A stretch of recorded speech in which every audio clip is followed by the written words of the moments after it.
Hello, I'm Corey. And I'm Mike. We had decided to have an estate sale. That's right. And so we've just spent the last 2 days selling, but it takes a lot more days than that to prepare. And so we had to kind of take an inventory and look around and what are the things that we absolutely want to keep.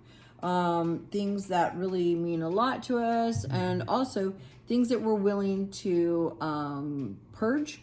Yes. And because with the understanding that we're going to have to rebuy. So like, let's say we know that we're going to need a small dining room table, but we're going to be driving from Texas to Florida. So our small one actually has a glass top. So we had to debate, is it worth it? The weight, the worry, is it going to make it or not? Or can we go ahead and sell that and rebuy something on the other end? And so we had to make the decisions about those. I mean, that's a decision. There are other things that are no-brainers. There's certain things that we own that we want to take, but we want to take the least amount possible. Yeah, so the big thing is, Corey, just like separating things, bringing them out. I could help as much as I could because, well, about 7 weeks ago I had an accident, fell, hurt my knee, and so still recovering from that, but, that's been a tremendous undertaking. Right. It's a lot of work. Right. So we actually didn't get to everything. If you haven't watched any of our other videos, you might not know that we used to own a bakery. And so we still had a lot of commercial equipment and we're selling all of that. So we had to tag and all of that equipment and kind of put that information out there to get that sold. And then we started with the house and we really got through the kitchen and the living room and maybe one of our pantries where I have like a lot of serving dishes and things like that. But we didn't quite make it to all the bedrooms in time. So we shut off that part of the house and we just told the people that were attending that, come back next week and we'll have more. But we're going to keep trying to get rid of things. What was helpful though along the way that we found that whenever things would slow down, we just take pictures of specific items and post that. So I had an album on social media on Facebook that said, "Hey, we're having this estate sale," and then I periodically would add pictures to that album because when you post an album all at once, then people see that album and then they don't see it again. But if you add more pictures, let's say hours later or the next day, then it keeps updating and it refreshes and they get to see those on social media. So they're reminded again and again. Plus, we also made other videos to kind of promote, because if you're not going to promote yourself, nobody else will, right? So we promoted that with other videos that you don't necessarily see on Facebook. Or you will see them on Facebook, not YouTube, though. So that's how we got the word out. Instagram. Because we really, we find that on YouTube we have a lot of followers that are, let's say, across the United States or even beyond, but we wanted to capture our local people and the people that were within driving distance that could come over to the estate sale and pick up something. And some people came because they were interested in the baking equipment or because they're interested in the estate sale. And some people just came to support us because they already know about our move. And everybody, those people came in and they're like, we can't believe you're doing this. Oh my gosh, how exciting and how wonderful. And oh my God, you guys are nuts. And those kind of reactions, we got that because we've been telling them about our journey and they're excited for us. Yeah. So some people just came because they're friends of ours and then they bought some things, to support our mission, shall we say. A great, big, huge help came from your parents, right? And we had some friends coming out also. Really, two of my best friends came and they really, really helped out because this is not one person or even 2-person job. So estate sale is a big, big undertaking. If you can find somebody that does this professionally, I would go that route. Especially if you don't. Now we had because we had the bakery, we already had a large following that we had built over, like, let's say 6 years or so that we did that.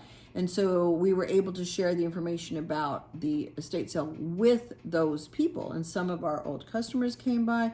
They also shared it with their friends.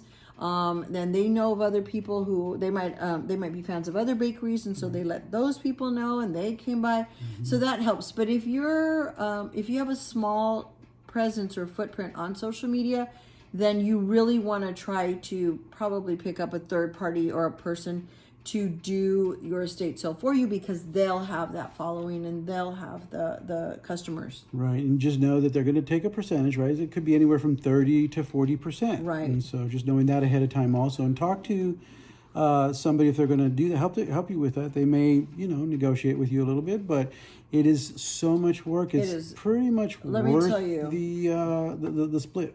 Right. So when I found out that it was about 40% that they would keep, I thought, gosh, that's a lot. And we started doing the math, and we thought, that's a big amount that we'd have to share with that person. Right. But we had no idea. We had no idea. Did you say, or did I don't think I was, whatever. I told my friend when I started doing this and I was trying to tag everything for a couple days, and I messaged her and I said, sweetheart, whatever. I didn't say sweetheart. I said, friend. I always call her friend. Friend, whatever you are charging to do estate sales, it's not enough, because it is a huge project. Right. But it is lucrative. Yeah, it is. Because Definitely. we already made a good chunk of money. Yeah, we did. And thank you to everybody that supported us. And sure. we still have a long way to go. We still have a lot more to sell.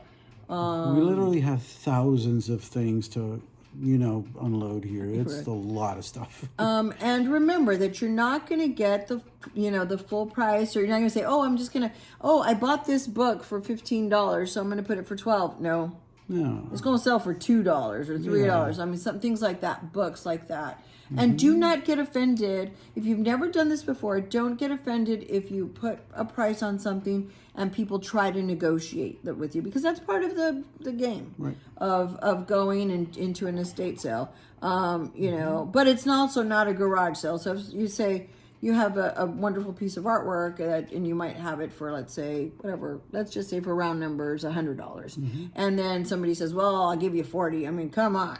Or they might say, will you come down on the price a little? It's fair to say no. And I did say no to some people on certain things, and some things we did. And we said, yeah, take that.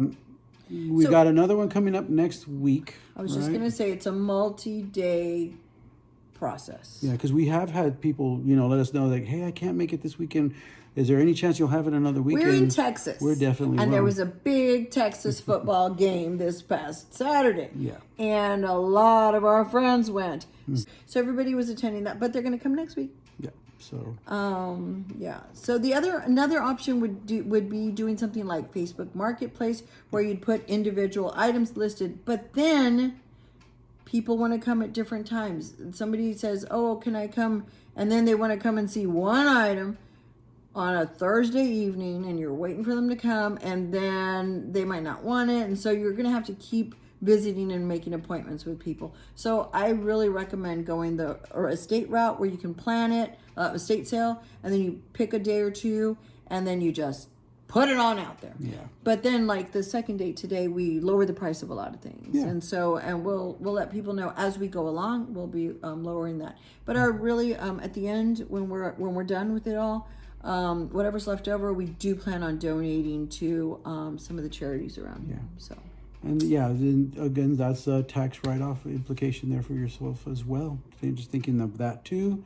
And so what are we going to do with this money for the estate sale? It's not necessarily just for the move. It's going to actually help us fix up little things that we need to do here at the house, like painting. We've got a few things we want to fix outside. Right. So because we're going to put the house up on the market. That's right. And sell it, so that we had thought about renting, but we had 3 people in one day tell us, hey, maybe you should think about selling. Market's starting to turn around. Yeah, that we trust. And so that's where our heads are at, and that's what we're planning to use that money to help us with that. And there should be plenty of money left over from the estate sale. Luckily, our house is in really good condition, so we don't have to sink a lot of money or put a lot of money into it. But we do want to spruce it up, paint it a little bit, and make it look shiny and new for its next tenants, owners, and family, hopefully, that spends many, many years in our happy neighborhood. Yeah, so wish us luck as we prepare next week for our next estate sale. We'll start pulling more things out a little bit more at a time. We'll try and show you and update you on our shorts as well.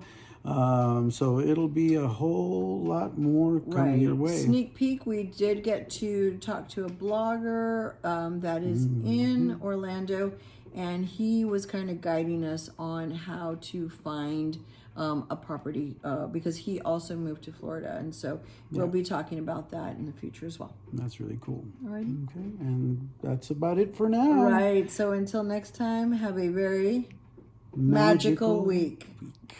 Bye. Bye.